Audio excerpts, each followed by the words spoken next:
Bien-aimés, bonjour à tous. J'espère que vous allez bien aujourd'hui. Bon début de semaine à vous. Aujourd'hui, je vais parler de ce que j'ai intitulé disqualifié.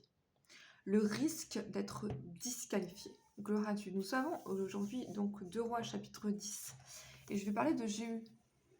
Jéhu qui, après avoir fait des exploits, eh bien, n'a pas été totalement approuvé par Dieu. Vous savez que donc là, Jéhu a obéi à la parole qui avait été prononcée par Élie. Il a assassiné, il a exterminé tous les descendants de la maison d'Achab et tous les prophètes de Baal. Donc on peut s'imaginer qu'il a bien agi et qu'il a fait des exploits. Et c'est le cas.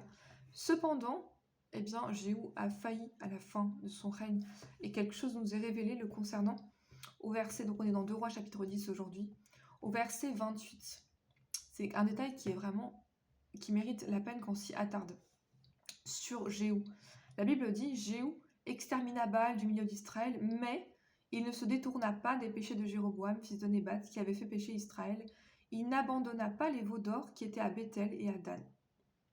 Et au verset 31, la Bible dit, Jéhu ne prit pas garde à marcher de tout son cœur dans la loi de l'Éternel, le Dieu d'Israël. Il ne se détourna pas des péchés que Jéroboam avait fait commettre à Israël. Donc Jéhu n'a pas été totalement approuvé. Il a été en fait concrètement disqualifié, puisque vous allez voir qu'après, eh bien, Hazaël va commencer à attaquer le territoire d'Israël. Donc finalement, il y a une faille dans le règne de Jéhu. Jéhu n'a pas été parfait dans son service. Il a été finalement disqualifié. Gloire à Dieu. Et donc aujourd'hui, je vais parler de ça, le risque d'être disqualifié, particulièrement après avoir fait des exploits pour Dieu. On peut faire des grandes choses pour Dieu, mais au final être disqualifié. Et le paradoxe, c'est qu'on peut même mener des gens à Christ et nous-mêmes finir en enfer. Ça, c'est le paradoxe, et il faut avoir ça à cœur si vous êtes un serviteur de Dieu. C'est-à-dire qu'avant toute chose, ce qui importe, c'est votre salut. L'important, c'est de ne pas perdre son salut, même si on sauve les autres. Et je vais reprendre les paroles de Paul dans 1 Corinthiens chapitre 9. 1 Corinthiens chapitre 9, l'apôtre Paul, en fait, avait bien compris ça. C'est pourquoi il veillait sur lui-même. Parce que souvent, en fait, quand on sert Dieu, on oublie, quand on sert les autres, quand on sert Dieu, quand on s'occupe des autres, il faut aussi veiller sur nous-mêmes. Gloire à Dieu. 1 Corinthiens 9, verset 26, l'apôtre Paul va dire « Moi je cours non pas comme à l'aventure, je frappe non pas comme battant l'air, mais je traite durement mon corps et je le tiens assujetti, de peur d'être moi-même rejeté ou disqualifié après avoir prêché aux autres. » Donc il est possible de prêcher aux autres et d'être nous-mêmes disqualifiés. Ça, c'est un grand paradoxe, mais c'est très triste parce qu'en fait, on œuvre pour Dieu, on fait des exploits et finalement, nous-mêmes, on ne veille pas sur notre cœur et on chute. C'est un grand paradoxe. Ça montre vraiment le salut est individuel. Vous voyez, même Jéhu, après avoir accompli toutes ces choses, n'a pas su se détourner des péchés de Jéroboam. Vous savez, c'était le culte que Jéroboam avait institué à Bethel et à Dan, le culte des veaux d'or. Et c'est vraiment étonnant parce que Jéhu a exterminé les prophètes de Baal, mais il était quand même idolâtre. Il n'a pas abandonné lui-même l'idolâtrie. Vous voyez, donc parfois on peut... c'est comme si par exemple je prêchais contre l'immoralité et que j'étais moi-même dans l'immoralité. C'était un total paradoxe. Et Dieu, évidemment, si c'est le cas, ce n'est pas le cas, hein, mais si c'est le cas, Dieu ne m'approuvera jamais. Et mon salut est remis en question. Gloire à Dieu. Donc aujourd'hui, je vais parler de ça, l'importance de ne pas être disqualifié. On va prendre le contre-exemple de Jéhu, du coup, aujourd'hui, qui malheureusement n'a pas totalement été approuvé.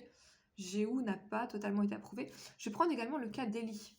Juste une référence à Élie, qui mérite aussi qu'on s'y attarde. Ça, c'est un passage très triste. Dans 1 Roi chapitre 19, en fait, juste après avoir fait tomber le feu du ciel dans 1 Roi chapitre 18, souvenez-vous, on a vu ça il n'y a pas très longtemps, eh bien, vous vous souvenez hein, que Élie avait fait tomber le feu du ciel et il a exterminé 450 faux prophètes ce jour-là. Donc c'est vraiment un exploit. On peut imaginer qu'il y avait vraiment un réveil ce jour-là, comme jamais auparavant en Israël. Mais ensuite, eh bien, Élie va perdre son ministère, juste après avoir fait ses exploits. Vous voyez comment on peut être disqualifié du jour au lendemain. C'est pour ça qu'il faut veiller sur nous-mêmes. Et souvent, en fait, si vous êtes serviteur de Dieu, vous allez voir que c'est dans les moments, les grands moments où vous faites des exploits que vous êtes le plus vulnérable. Veillez sur vous-même après. Par exemple, si vous avez fait une croisade, vous avez fait une évangélisation, etc., qui a eu du succès. C'est dans ces moments-là qu'on est vulnérable, parce qu'on est plus sous nos gardes, quand on a du succès. Et c'est valable dans tous les domaines. Si vous êtes quelqu'un qui a du succès, veillez vraiment particulièrement à votre cœur. C'est là où on est vulnérable, paradoxalement. Ok, donc cela étant dit, on va prendre 1 Roi chapitre 19 et voir la chute d'Élie. C'est très triste, mais bon, c'est comme ça. Élie a été disqualifié. Et Élie a été disqualifié. Donc Élie va demander la mort à Dieu. Il va dire « je veux mourir ». Il va être totalement découragé. Et à la suite de ça, eh bien, Dieu va lui dire, à partir du verset 15, ok, verset 15, l'Éternel lui dit, donc on est dans 1 Roi chapitre 19, parle d'Élie rapidement, l'Éternel lui dit, va, reprends ton chemin par le désert jusqu'à Damas, et quand tu seras arrivé, tu oindras Hazaël pour roi de Syrie, tu oindras aussi Jéhu, fils de Nimshi, pour roi d'Israël, et tu oindras Élisée, fils de Shaphat, d'Abel Méola, pour prophète à ta place. Donc en fait, concrètement, Dieu lui dit ici, bah, c'est la fin de ton règne, c'est la fin de ton règne. C'est la fin de ton ministère plutôt. C'est la fin de ton ministère, donc je veux que tu transmettes en fait le bâton à d'autres personnes. Et voilà. C'est comme ça que Élie a perdu son ministère. C'est comme ça qu'Élie en fait a mis fin à son ministère. Je pense qu'Élie aurait pu continuer longtemps son ministère, mais dès qu'on est découragé, on est disqualifié. Donc, ce qui peut nous disqualifier, hein, si on retient quelques fausses, parce que la Bible dit on doit prendre ces choses à cœur pour notre instruction, c'est l'idolâtrie, dans le cas de Jéhu, c'est le découragement, dans le cas d'Élie, c'est le manque de maîtrise aussi. On a vu Paul qui fait attention à bien traiter son corps et à le maintenir assujetti. Donc toutes ces choses peuvent nous disqualifier.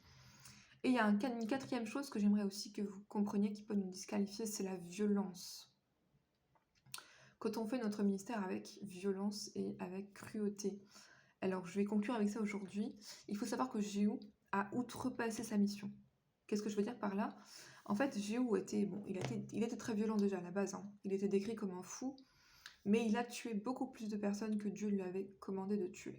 Il a outrepassé sa mission. Dans Osée chapitre 1, verset 4, Dieu condamne le sang qui a été versé à Jisraël. On a vu hier la mort de Jézabel, tout ça, la mort de Joram et d'Akazia. Tout ça, c'est le fruit de Jéhu et de sa mission qu'il a bien accompli, mais il a été au-delà.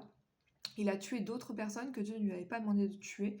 Et dans Osée 1, verset 4, la Bible dit « Et l'Éternel lui dit, appelle-le du nom de Jisraël, car encore un peu de temps, et je châtierai la maison de Jéhu pour le sang versé à Jisraël, et je mettrai fin au royaume de la maison d'Israël. » Regardez ce que la Bible dit ici.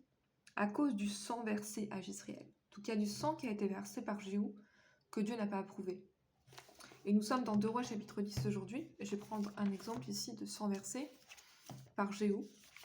Donc c'est vrai que souvent on dit l'esprit de Jéhu, c'est l'esprit qui combat Jézabel. Oui, mais il ne faut pas avoir une bonne image de Jéhu. Parce que Jéhu n'a pas été Jéhu a été disqualifié. Donc quand vous parlez de Jéhu, ne parlez pas simplement positivement l'aspect un peu violent de l'esprit d'Élie. Il y a aussi cet aspect sanguinaire que Dieu n'a pas approuvé et qu'il a même condamné ici dans Osée chapitre 1 verset 4. Donc dans notre texte du jour, et je vais conclure avec ça aujourd'hui, 2 Rois chapitre 10 aujourd'hui, pardon, au verset 13, Jéhu va répandre du sang, non pas innocent, mais qui n'était pas censé couler ce jour-là. Au verset 12, puis il se leva et partit pour aller à Samarie.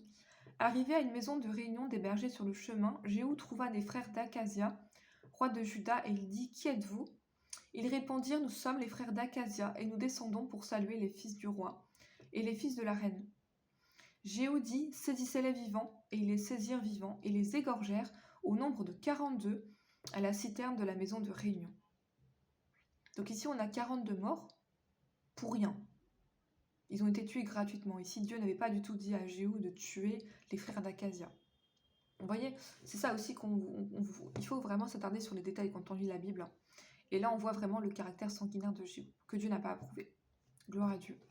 Donc, tout ça pour dire que, effectivement, nous pouvons être disqualifiés. Je peux être disqualifié du jour au lendemain, vous pouvez être disqualifié. Donc, la conclusion de l'affaire, c'est veillons sur nous-mêmes pour ne pas être disqualifiés. Comme l'apôtre Paul le dit, traitons durement notre corps. Ça veut dire qu'on doit vraiment avoir une discipline qui nous maintient dans la consécration pour éviter d'être disqualifié, surtout après avoir fait des exploits. Gloire à Dieu.